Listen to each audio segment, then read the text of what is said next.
Somewhere in your home there is a drawer, and somewhere in that drawer there is probably a gift card. Maybe it was a birthday, maybe a leaving present. Someone handed it over, you said thank you, and you fully intended to use it. That was a while ago now, and it's still there, face down, under the batteries and the old chargers. You have completely forgotten about it. But here is the strange part. Somebody has not. Right now, that card is a line on a company's balance sheet, and it has been quietly working for them for years. By the end of this, you'll know exactly what it's been doing and why some businesses would honestly prefer you never spend it. 3 things. The interest-free loan you made without noticing, the money that never comes back, and why your brain allows it every single time. And keep that card in mind, because we are going to follow it all the way to the end. Start on the day it was bought. Someone paid full price and received a piece of plastic that is worth nothing by itself. Their money left instantly. But nothing has been delivered. No coffee, no meal, no book, just a promise. That gap, money paid but product not yet given, has a name in finance. It is called float. Float is money a company legally owes you, but gets to hold in the meantime. And holding money is never a neutral act. It is valuable. That is the entire reason interest exists. When a bank holds your savings, it pays you something for the privilege, small but real. When a company holds your gift card balance, it pays you nothing whatsoever. Not because anyone deceived you, because it would never occur to anyone to ask for interest on a gift card. So every unused gift card is, in effect, a tiny loan. 0%, no end date, and they decide when it ends. Now multiply that by every card, every wallet top-up, every prepaid balance sitting in every drawer in the country. What you get is a pool of money so large it stops being pocket change and starts being infrastructure. And this is where the numbers become genuinely difficult to believe. One global coffee company holds between $1.5 and $2 billion of customer money at any given moment. It is not revenue. That is money customers have loaded onto cards and apps and not yet spent.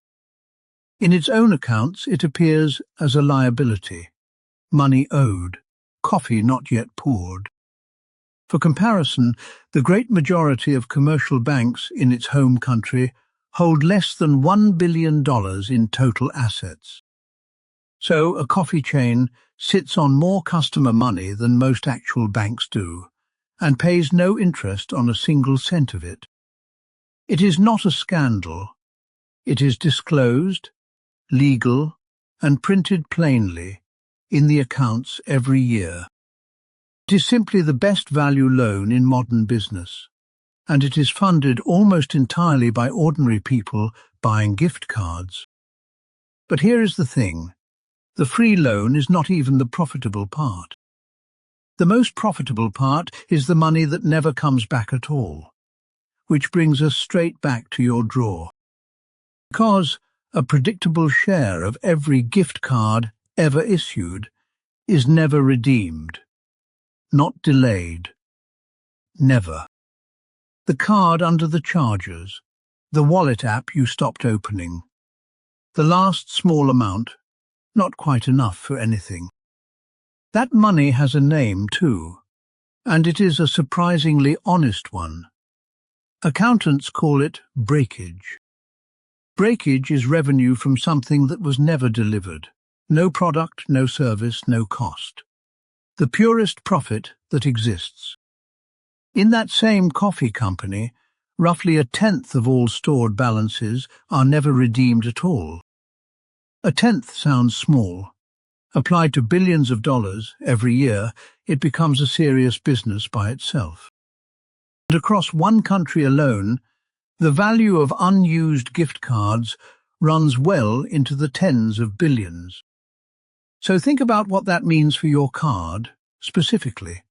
On the day it was bought, they received the money in full. Every year it stays in that drawer, they hold your money for free and owe you nothing for it.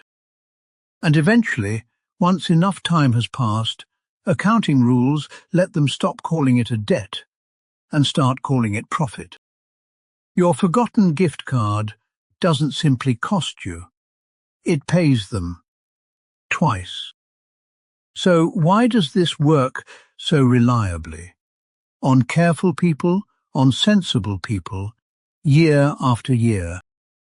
First reason is that prepaid money stops feeling like money at all. The moment it is loaded onto a card, your mind quietly files it as already spent. The decision is behind you. You felt the loss on the day of purchase. After that, using it feels almost free. Behavioral economists call this decoupling. The payment and the pleasure have been pulled apart in time. And the discomfort always lands on the payment. So when the payment happened months ago, nothing is left to push you. Nothing pushes you to use it today, or tomorrow, or ever. Because delaying costs nothing that you can actually feel. The second reason is almost mechanical. Small amounts are never worth the effort of chasing. Nobody makes a special trip to spend a nearly empty balance, so it stays exactly where it is, permanently. And the third reason is the quietest of all. Spending it requires a decision. Forgetting requires nothing. Every system that profits from your inaction is built on precisely that asymmetry. Multiply one completely reasonable decision across millions of people, and you have built an entire industry out of indifference. Now, gift cards are just the visible version. The same pattern hides in things you would never call a gift card. Loyalty points are the clearest example, and they come with an extra twist worth understanding. Points are a currency, but not one you control. The company that issues them decides what they are worth, and it can change that whenever it likes. Raise the points needed, narrow what they buy, or add an expiry date. Every one of those changes quietly reduces what you are owed without removing a single point from your account. And there are monthly credits that vanish if unused, vouchers with end dates, free trials that renew in silence, subscriptions nobody cancels. All of them built on one assumption, that a predictable share of people simply will not get around to it.